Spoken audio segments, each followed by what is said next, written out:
तर काल होता शुक्रवार आणि काल मच्छीमध्ये आम्ही आणला होता हा घोळ मासा. तसं बघितलं तर मला मच्छीमध्ये सुरमई आणि पापलेट सोडून बाकी सगळ्या मच्छी बऱ्यापैकी आवडतात. ही मच्छी पहिल्यांदाच आणली होती त्यामुळे ह्याची टेस्ट एवढी पण काही माहिती नव्हती. मी यूट्यूबवर व्हिडिओ बघितलेला आगरी पद्धतीने कालवण कसं बनवायचं ते, तर म्हटलं त्याच पद्धतीने ट्राय करून बघूया. तर इथे मी कालवणासाठी काही वेगळे पीसेस तयार करून घेतलेले आणि फ्रायसाठी वेगळे पीस तयार करून घेतले होते. आता कालवणासाठी इथे मसाला तयार करून घेतला. हिरवी मिरची, आलं, लसूण, कोथिंबीर आणि टोमॅटोचं. नंतर चिंच भिजत घातली होती पाण्यामध्ये, ती पाण्यात मिक्स करून घेतली आणि 2 चमचे इतकं तांदळाचं पीठ पाण्यामध्ये मिक्स करून घेतलं. नंतर एक भांडं गरम करायला ठेवलं होतं. त्यामध्ये 2 ते 3 पळ्या इतकं तेल घालून घेतलं.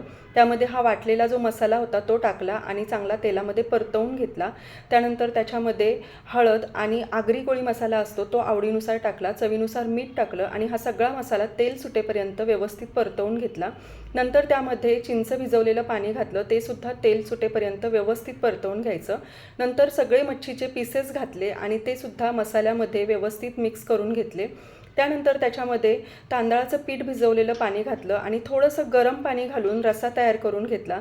कोथिंबीर घातली आणि झाकण ठेवून 5 मिनटं शिजवून घेतलं. नंतर इथे फ्रायसुद्धा तयार करून घेतली होती मी. तर टेस्टमध्ये म्हणाल तर मला ही मच्छी एवढी पण काय जास्त आवडली नाही, थोडीशी अळणी लागते. मी इथे ओके म्हटले होते, इथे छान म्हटलेले आहे, पण मला एवढी पण काय खास आवडली नाही. तुम्हाला ही मच्छी खायला आवडते का ते कमेंटमध्ये सांगा आणि व्हिडिओ आवडला तर लाईक करा, शेअर करा.